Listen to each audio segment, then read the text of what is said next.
I used to do Pete Hegseth's makeup every morning, and he is such an insecure diva.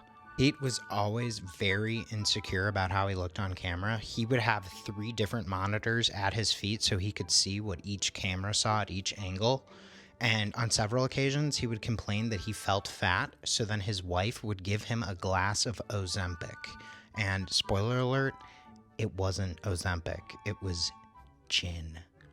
Because Pete's masculinity was so fragile, we could never refer to the makeup as makeup.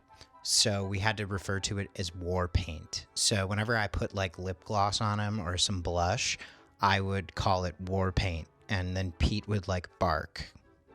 The first day I met Pete, he walked in screaming. And apparently he was upset because he was, quote, aging and looked like a, quote, ball sack. And I was like, baby, the crow's feet means that the birds are dancing on your face. You just have to tango on.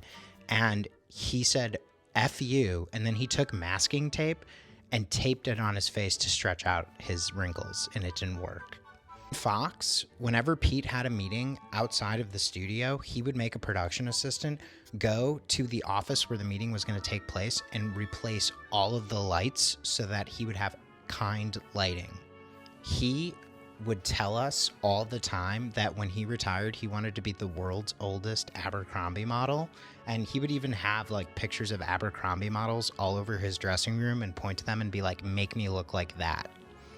He also got into like these weird phases where he'd be like, I am going to only drink vinegar today to purify my body. And then at night he would get really wasted and eat like 15 hot dogs, smoke a pack of cigarettes, and then drink a fifth of vodka. So this is none of this is true. It's just satire, but we all know Stinky Peter got a makeup studio in the Pentagon. So figured I'd bring it up because, you know, he's such a tough soldier.